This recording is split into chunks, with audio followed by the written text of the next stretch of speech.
하나님의 말씀은 고린도전서 1장 21절 신약성경 264페이지가 되겠습니다.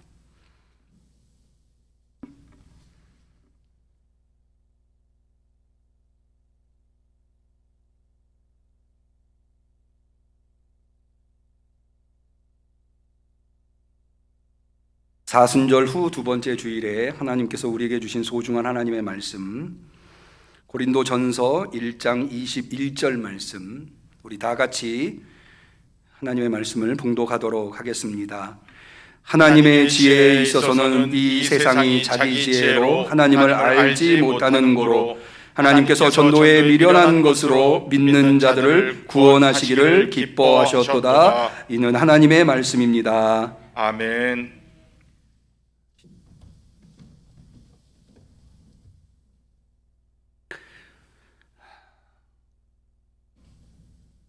현재 코로나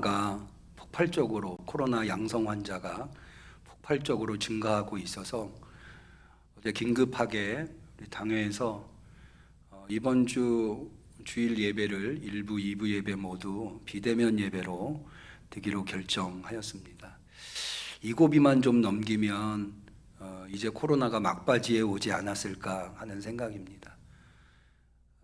오늘 이렇게 비대면으로 예배를 드리지만 그러나 최선을 다해서 예배에 참여하시는 우리 성도님들에게 모쪼록 코로나 시대를 능히 이겨낼 수 있는 힘과 능력과 은혜를 베풀어 주시기를 주님의 이름으로 간절히 축원합니다.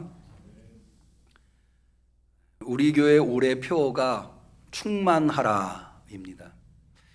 이것은 에베소서 1장 23절 그리스도는 교회의 머리니 만물 안에서 만물을 충만케 하는 자의 충만이니라 라고 하신 말씀에 의해서 표어를 정해 본 것입니다. 교회는 충만의 사명이 있다 할 수 있습니다. 왜냐하면 앞서 에베소서 1장 23절 교회의 머리가 예수 그리스도고 또 교회를 만물 안에서 만물을 충만케 하는 자의 충만이 교회이기 때문에 교회는 충만한 교회가 되어야 하는 것입니다. 이 교회를 충만하게 만들어 주신 그분이 우리 교회에게 기대하는 것, 또 교회에게 주신 사명, 그게 바로 충만케 하는 겁니다. 이것은 무엇을 통해서 알 수 있는가 하면, 여러분 산상설교에 보면 예수님께서 그리스도인들을 너희는 세상의 빛이다 소금이다 말씀하셨잖아요.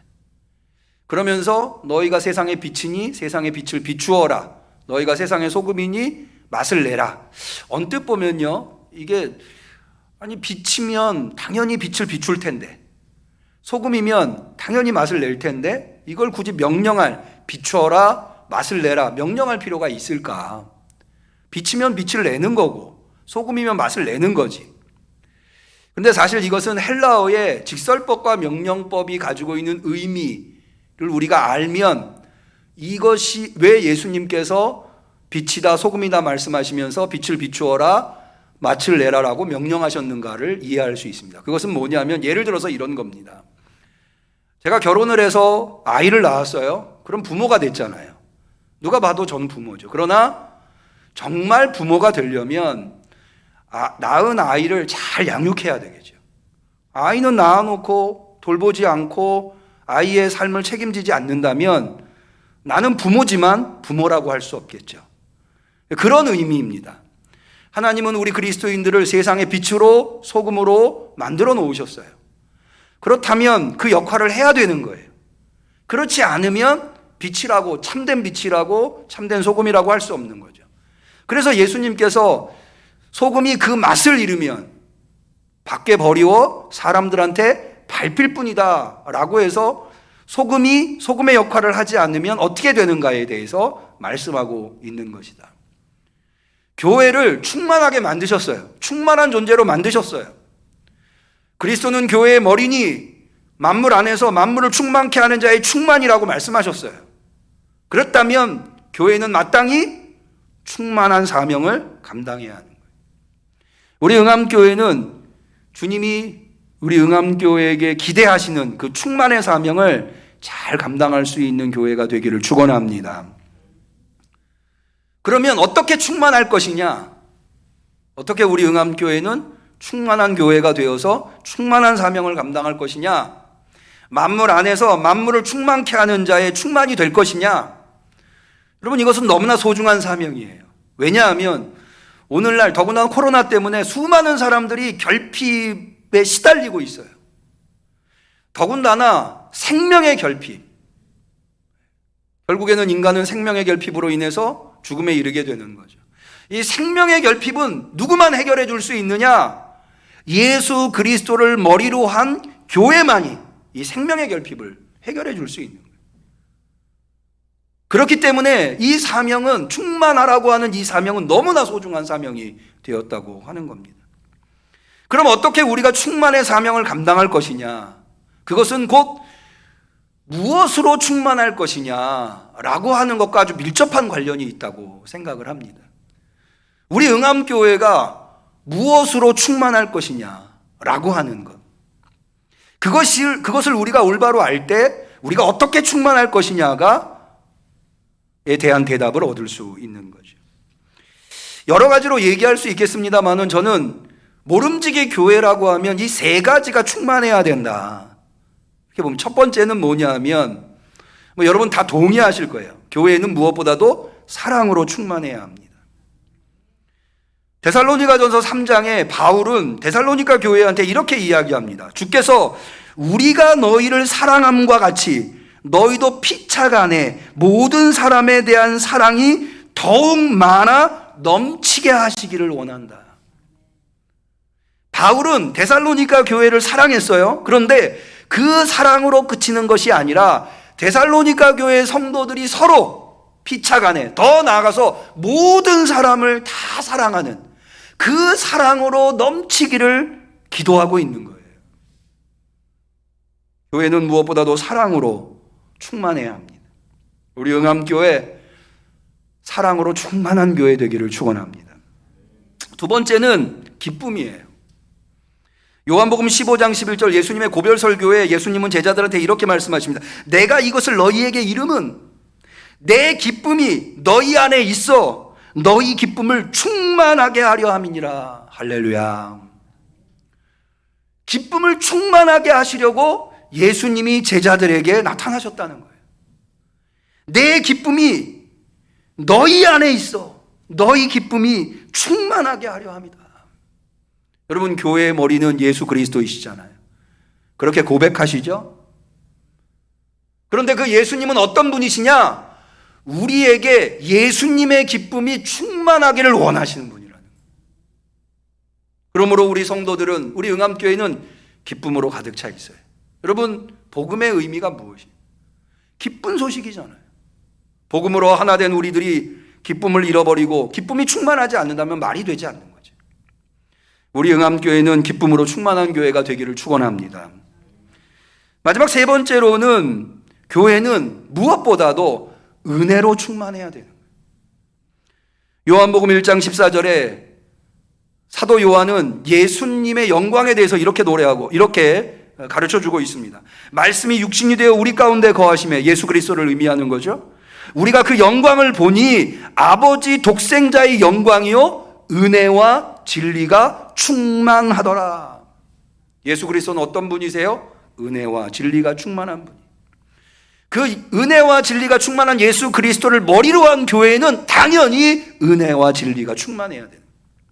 그래서 사도 요한은 예수님을 향해서 은혜 위에 은혜라고, 교회가 은혜를 잃어버리고 교회가 은혜가 결핍되고 교회가 은혜가 바닥나면 그걸 어찌 교회라고 할 수 있겠습니까? 우리 응암교회는 은혜로 충만한 교회가 되기를 축원합니다. 이 세 가지, 사랑, 기쁨, 은혜, 이 세 가지가 충만한 교회가 어떻게 될 수 있을까? 여러 가지 방법이 있겠습니다만은 저는 이 세 가지가 충만한 교회가 되기 위해서는 무엇보다도 성도가 충만해야 되겠다. 다시 말해서 성도들이 가득 차 있는 그런 교회가 되어야 되겠다. 여러분, 사랑은 사람과 사람 사이에 나누는 거예요. 기쁨도 마찬가지예요. 은혜도 마찬가지예요. 여러분, 한번 이런 예를 들어볼게요. 두 부부가 결혼을 했어요. 둘이 사랑하면 살 수 있죠. 그러나 그 가정에 아이가 태어났다고 생각을 해보시죠. 그럼 어때요? 두 부부도 충분히 서로 사랑하며 살 수 있지만 아이가 태어나면 그만큼 사랑이 생기는 거예요. 또 아이가 태어남으로 인해서 그 가정에 기쁨이 발생하겠죠. 아이를 보면서 얼마나 큰 기쁨을 우리가 얻습니까? 또 아이를 통해서 우리가 은혜를 경험하게 되는 거예요. 부모는 자식에게 은혜를 주고 자식은 또 부모에게 기쁨을 주고, 이런 관계들이, 다시 말해서 가족이 늘어나면 늘어날수록 그 가정은 사랑이 충만해지고 기쁨이 충만해지고 은혜가 충만해지는 거예요. 교회도 마찬가지입니다. 교회도 새 가족이 늘어나야 돼요. 그러면 새로운 활력이 생겨요, 거기에.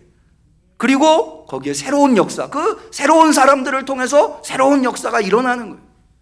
교회는 고인물이 되어서는 안 되는 거죠. 이것은 대단히 성경적인 원리입니다. 여러분, 교회가 부흥하고 교회가 성도들로 넘치기 위해서는 전도를 해야 하는 것이 당연하겠죠. 전도할 때 얼마나 큰 기쁨이 생기는가. 사도행전 8장에 보면 빌립 집사가 사마리아 성에서 복음을 전하는 이야기가 나와요. 스테반 집사가 복음을 전하다가 순교를 당하죠. 그러면서 예루살렘에 대대적인 기독교인 박해가 일어납니다.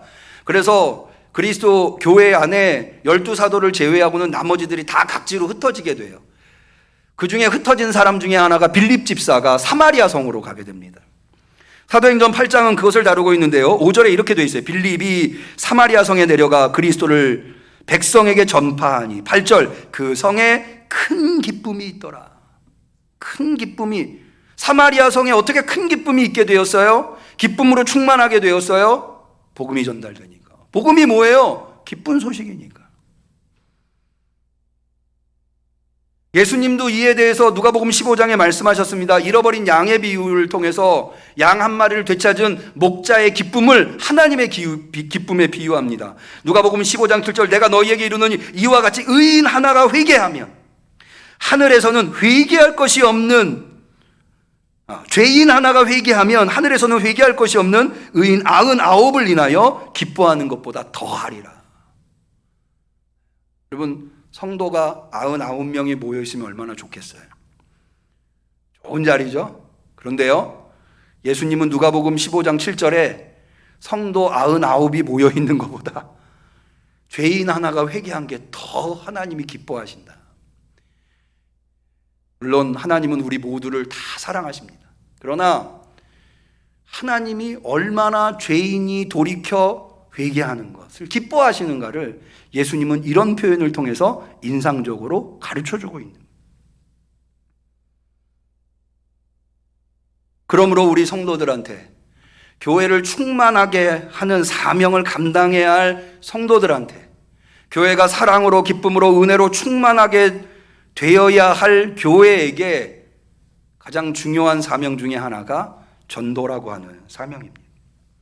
전도 없이는 그렇게 될 수 없으니. 근데 사실 제가 앞서 여러 가지 말씀을 드렸습니다마는 전도가 중요하다고 생각하지 않는 그리스도인이 있을까요? 아마 없을 거예요. 다 전도가 얼마나 중요한가 알고 계시죠. 그럼에도 불구하고 대부분의 성도들이 전도를 힘들어 하십니다. 어려워하세요. 왜 전도를 어려워하실까요? 제 생각은 이래요. 전도를 어려워하는 이유가 첫 번째가, 전도는 용감해야 할 수 있는 거다. 모르는 사람한테도 막 복음을 전할 수 있어야 되잖아. 그러니까 나는 그런 용기가 없는데, 이런 생각이 드실 수 있는 거죠. 두 번째는 전도하려면 말을 잘해야 된다. 성경도 많이 알고 그거를 논리적으로 잘 표현하고. 근데 나는 그런 재주가 없으니 전도 참 어렵다, 내가 하기에는. 또는 내가 저 사람한테 복음을 전하면 저 사람이 나를 싫어하면 어떡하나, 상대방이 나를 미워할까 봐, 싫어할까 봐 내가 복음 전하는, 이런 이유들 때문에 전도를 어려워하는 게 아닌가. 그런데요, 저는 바로 이 지점에서 전도가 무엇이고 전도는 어떻게 하는가? 충만하라고 하는 하나님의 예수 그리스도의 사명을 받은 우리들이 그 사명을 감당하기 위해서 전도는 꼭 해야 되는 건데, 전도는 무엇이고 전도는 어떻게 해야 하는가? 정말 전도는 어려운 것인가? 전도는 특정한 사람들만 하는 것인가? 저는 오늘 성경에 나오는 전도왕이 누굴까요? 바울을 꼽아야 되겠. 바울만큼 전도 많이 한 사람 성경에 볼 수 없죠. 전도왕 바울을 통해서 이걸 한번 생각해 보시자고요. 전도가 무엇이고 전도는 어떻게 해야 하는가? 바울은 도대체 전도를 무엇이라고 정의하며 전도를 어떻게 했는가? 어떻게 했길래 바울은 그렇게 수많은 사람들을 주께로 이끌고 하나님께 영광을 올려드리고 기쁨이 되었는가? 그런데요, 놀랍게도 바울은 전도를 이렇게 정의합니다. 자, 오늘 우리 본문에 보면 그게 나와요. 고린도전서 1장 21절 한번 볼까요? 하나님의 지혜에 있어서는 이 세상이 자기 지혜로 하나님을 알지 못하는 고로 하나님께서 전도에 미련한 것으로 믿는 자들을 구원하시기를 기뻐하셨도다. 전도가 뭐래요? 미련한 것이래요. 전도가 미련한 거래요. 미련한 거. 누구보다도 전도를 잘했었던 바울이 전도를 미련한 것이라고 이야기하는 것은 한번 곱씹어 생각해 보면 좀 충격적이지 않을 수 없습니다. 그러면 도대체 왜 바울은 전도를 미련한 것이라고 이야기할까요? 사실 전도는 여러 가지 측면에서 되짚어 생각해 보면 미련한 거더라고요. 첫 번째, 전도가 뭡니까? 복음을 전하는 거죠. 도를 전하는 게 전도죠. 기독교의 도는 무엇이에요? 복음이에요. 복음이 뭐예요? 사실은 이 복음이라고 하는 단어를 제일 먼저 쓴 게 바울이에요. 우리가 마테마가 누가 복음에 복음이서라고 복음이라고 하는 단어가 나오지만 사실은 복음서보다는 바울 서신이 먼저 기록됐거든요. 그러니까 복음이라고, 유앙겔리온이라고 하는 단어를 제일 먼저 사용한 게 바울이라고 볼 수 있어요. 그러니까 바울에게 복음은 뭐였냐? 그게 바로 십자가의 도라는 거예요. 오늘 우리가 읽지는 않았습니다만 그 앞에 1장 18절에 나온 십자가의 도가 멸망하는 자들에게는 미련한 것이요 구원으로는 우리에게는 하나님의 능력이다. 그러니까는 바울이 전한 복음, 바울이 전한 도, 그거는 십자가의 도라는 거죠. 그 십자가의 도가 뭐예요? 우리가 모두 다 잘 알고 있죠. 예수께서 십자가에서 피 흘리시고 운명하심으로 죽으심으로 말미암아 모든 인류의 죄를 대속하셨고, 그것을 믿는 자마다, 예수를 그리스도로 믿는 자마다 그 공로를 힘입어서, 자기 능력, 자기 힘이 아니에요. 자기가 자격이 있어서가 아니라 십자가의 공로를 힘입어서 우리가 죄사함을 얻고 구원을 얻어 영생에 이르게 된다. 이게 바로 십자가의 도라고 하는 거잖아요. 그런데 여러분 보세요. 제가 간단하게 십자가의 도를 설명했습니다마는 이 십자가의 도가 여러분 들어보시기에 야, 참 지혜로운 말씀이다 이렇게 들리세요?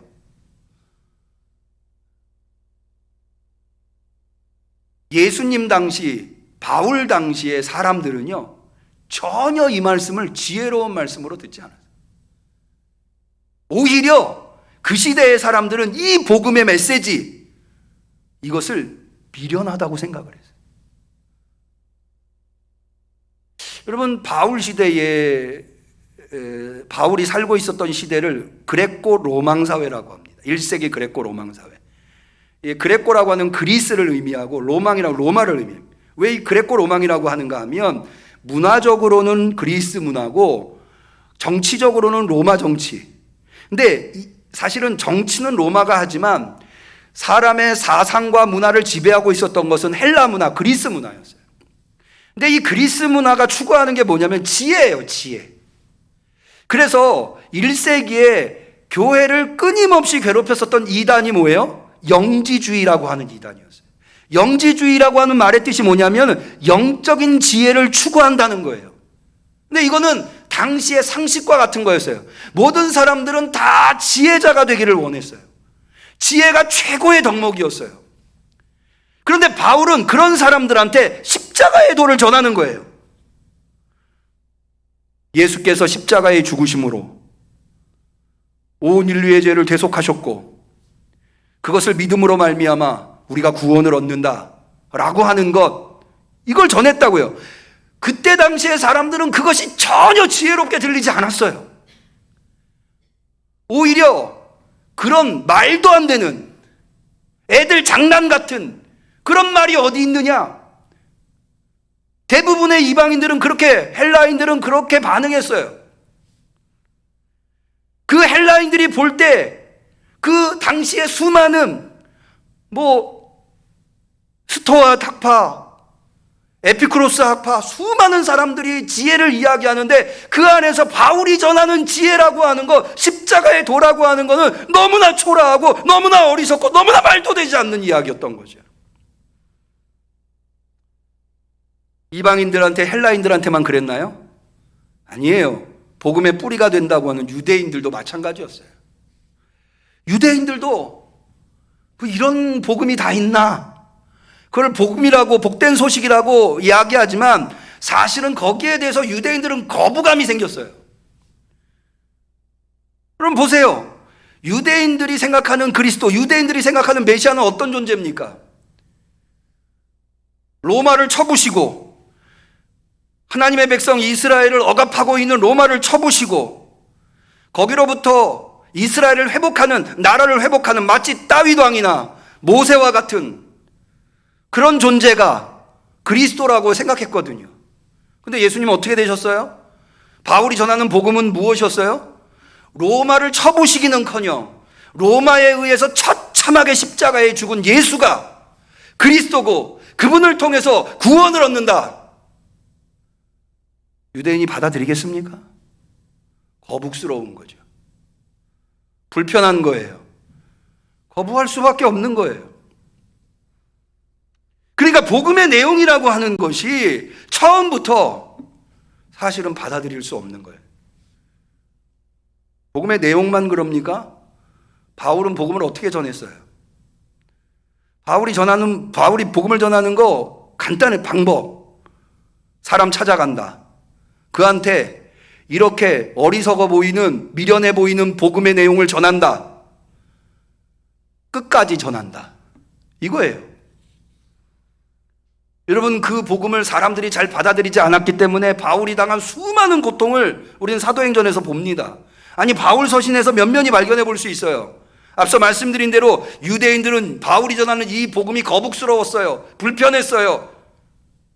그래서 바울을 수도 없이 협박하고 바울을 죽이려고 했습니다. 심지어 바울을 죽이지 않고는 먹지도 않고 마시지도 않겠다. 바울을 처형하는 결사대 40명이 모일 정도였어요. 이방인들은 어떻습니까? 수도 없이 이방인들이 바울을 괴롭혔어요. 에베소에 있는 아데미 신상을 만드는 이 우상 만드는 조각가들이 바울을 시비를 걸어가지고 바울을 재판에 넘기고 감옥에 갇히고 매질을 당하고 수도 없는 고통을 당했어요. 그런데 바울은 어떻게 합니까? 포기하지 않아요. 그런 고통을 당해도 사람 만나고 복음 전하는 거예요. 여러분 보시기에 지혜로워 보이세요? 방법이? 우린 이런 사람들을 뭐라고 하죠? 미련한 사람이라고 해요. 지혜로운 사람이라고 말하지 않아요. 야, 너가 그 정도 당했으면 이제 뭔가 방법을 좀 달리 해봐야 되는 거 아니냐? 누구라도 그렇게 말할 거예요. 제가 만약 옆에 있었다면 저는 그렇게 말했을 거예요. 그런데 바울은 죽을 때까지 그 방법을 고수해요. 사람 만나고 듣지도 않는 복음을 전하고 수도 없이 옥에 갇히고 매맞고 굶주리고 죽을 고피를 넘기고. 여러분, 바울이 전한 복음만 그렇게 미련해 보였던 게 아니에요. 바울이 전하는 전도 방법만 미련해 보였던 게, 실제로 그 복음을 받아들인 사람도 지혜로운 사람들은 아니었어요.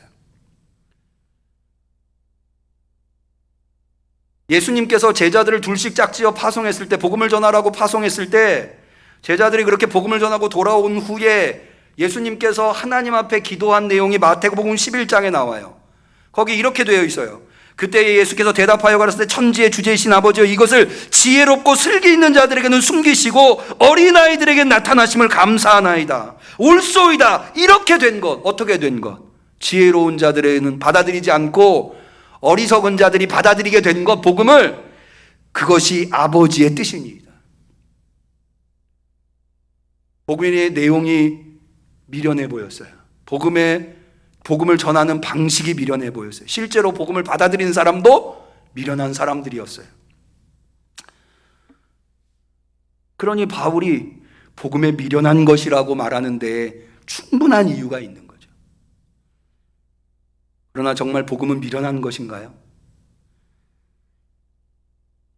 바울은 고린도전서 성도들에게, 고린도 교회 성도들한테 이어진 말씀에 이렇게 이야기합니다. 25절입니다. 하나님의 미련한 것이 사람보다 지혜 있고 하나님의 약한 것이 사람보다 강하니라. 믿으시기를 바랍니다. 사람의 눈에는 어리석어 보여요. 사람의 눈에는 미련해 보여요. 그런데 하나님은 그 미련함을 가지고 위대한 역사, 지혜로운 역사, 누구도 따라올 수 없는 탁월한 역사를 일궈내신 거예요. 그래서 하나님의 어리석음이 사람의 지혜보다 더 지혜 있고 하나님의 연약함이 사람의 강함보다 더 강한 거예요. 복음이 미련한 것이라고, 전도가 미련한 것이라고 말하고 있는 바울은 거기서 그치지 않고 왜 그 미련한 복음을, 미련한 전도의 방법을 끝까지 고수하느냐? 그거야말로 가장 지혜롭고 그거야말로 누구도 따라할 수 없는 능력이기 때문이었다고 우리는 본문을 통해서 알 수 있는 거예요. 이거는 성경에만 나오는 내용이 아니에요. 실제 역사를 볼까요? 로마가 유럽을 제패하는 막강한 국가였어요. 그런데 지금 로마는 더 이상 이 세상에 없어요.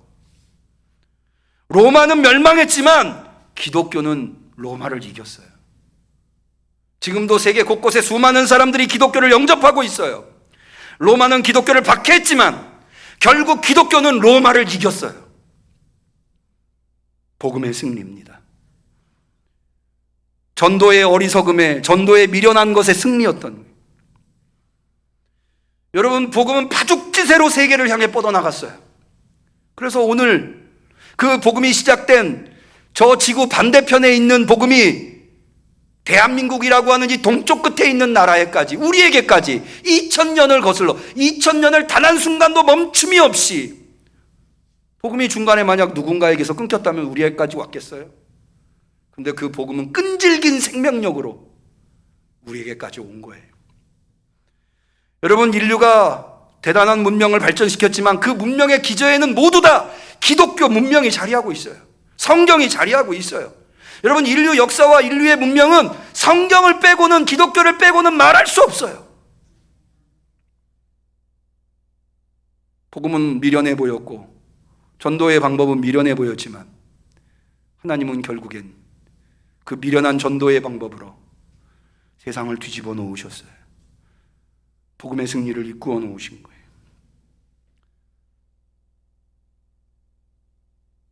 왜 우리는 전도를 못할까요? 어쩌면 우리는 미련해지지 않았기 때문은 아닐까요? 너무 복음을 전하기에는 너무 똑똑해서 그런 건 아닐까요? 전도는 미련한 것인데 미련해지려고 하지 않고 똑똑하게 복음을 전하려고 하니까 전도를 못하는 게 아닐까요? 하나님은 전도의 미련한 방법으로 사람들을 구원하시기를 원하시는데 우리는 전도의 똑똑한 방법으로 복음을 전하려고 하기 때문은 아닐까요? 복음을 전하기에 우리는 너무 똑똑한 건 아닌지.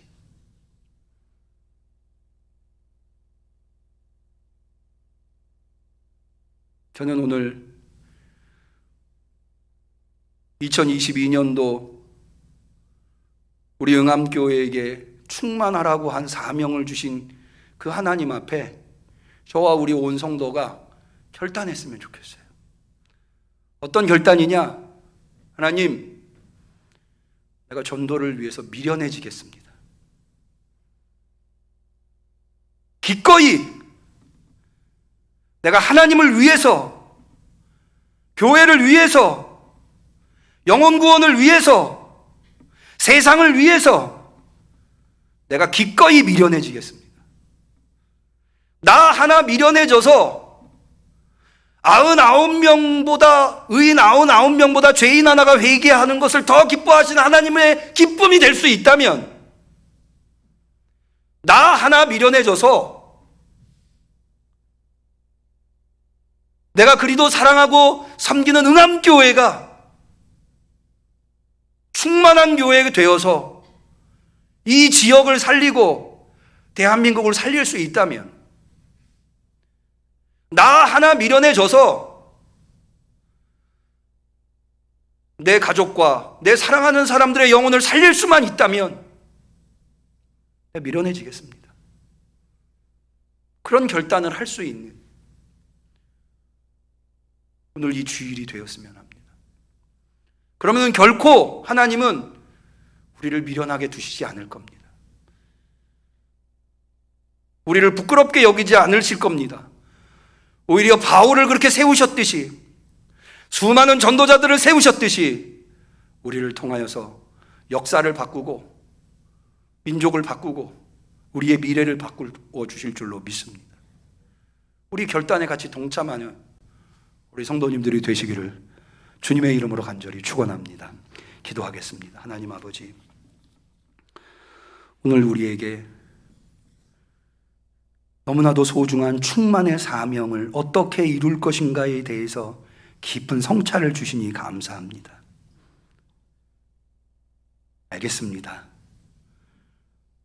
어떻게 하면 더 스마트하게, 똑똑하게, 지혜롭게 복음을 전할 수 있을까를 고민했지, 전도를 위해서 기꺼이 미련해지려고 하지 않았는데, 알겠습니다. 주님이 원하신다면 미련해지겠습니다. 하오니 우리를 사용하여 주옵소서.